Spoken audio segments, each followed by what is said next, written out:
Hey, what's up, good people? It's your girl KB. You know what I do, and you know why I do it. It is Saturday morning, December 30th, and it's 4:49 in the a.m. Once again, I'm speaking in hushed tones because it's Saturday morning, and it's 4:49 in the a.m. The rest of the household is still asleep, but I've been up for a minute, and I'm doing what I do. I'm in the Word. I'm reading just for today, and it's entitled Action and Prayer. Now, I shared I read recovery readings first because I work in the field of recovery. I'm a substance abuse counselor by profession, but I put a twist on it and incorporate more spiritual concepts, more biblical principles. Amen.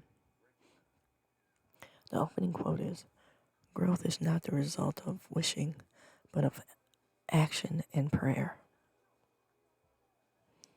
See, most of us approach God like the tooth fairy or Santa Claus. We think because we ask, we're supposed to get.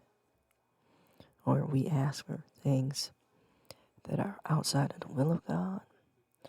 We ask for things that are outside of the natural laws that God has placed in position. And we ask after we've exhausted all our worldly resources and we're in major crisis mode. Think about it. Which category do you fall into? The writer says sometimes it seems as if our recovery or if our healing is going slowly. We struggle with the steps. That's the 12 steps if you're not familiar. We wrestle with the same problems. You know, our behavior patterns are so deeply ingrained that we do them over and over and over again. And we've normalized the insanity of it all.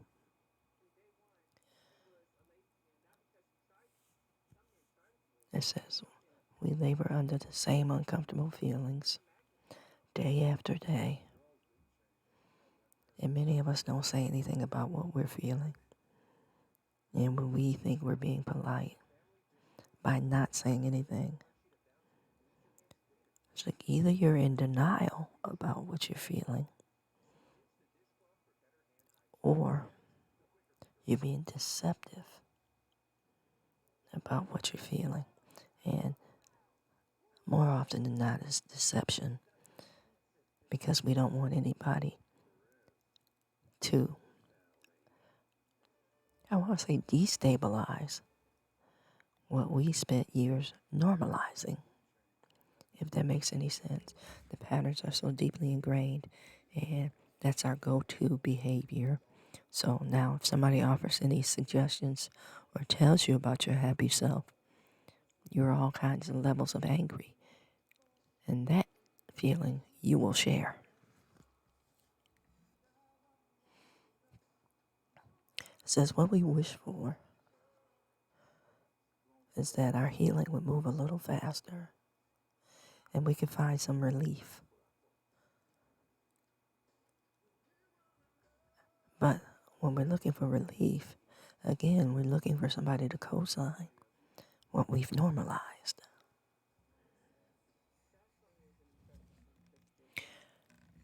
The writer says wishing doesn't work in recovery. This isn't a program of magic. If wishes cured anything, we'd have all been well a long time ago.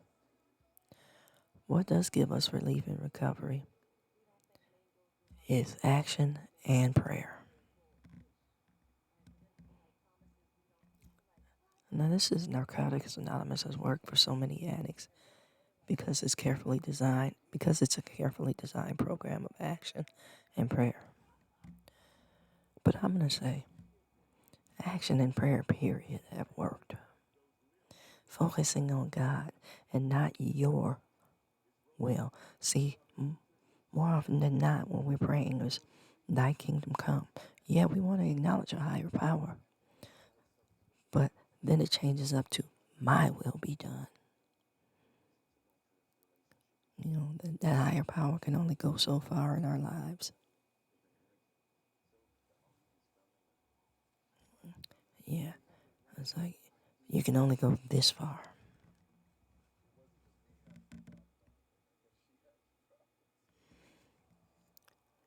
It says, the actions we undertake in each of our steps being more and more recovery to each area of our lives brings more and more recovery.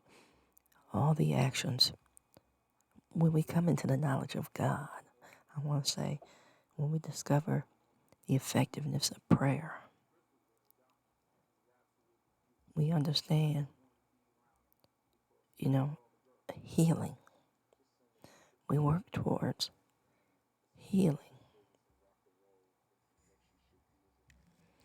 It says, and prayer keeps us connected to our higher power. Together, action and prayer keep us well grounded,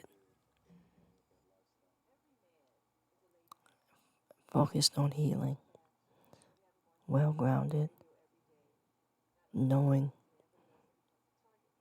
that we have faults and frailties, knowing our triggers, knowing our behaviors. Amen. It's important to know what you bring to the table. It's important to know your go-to responses. Amen. And it's important to embrace your need for healing and to stay in the will and the way of God.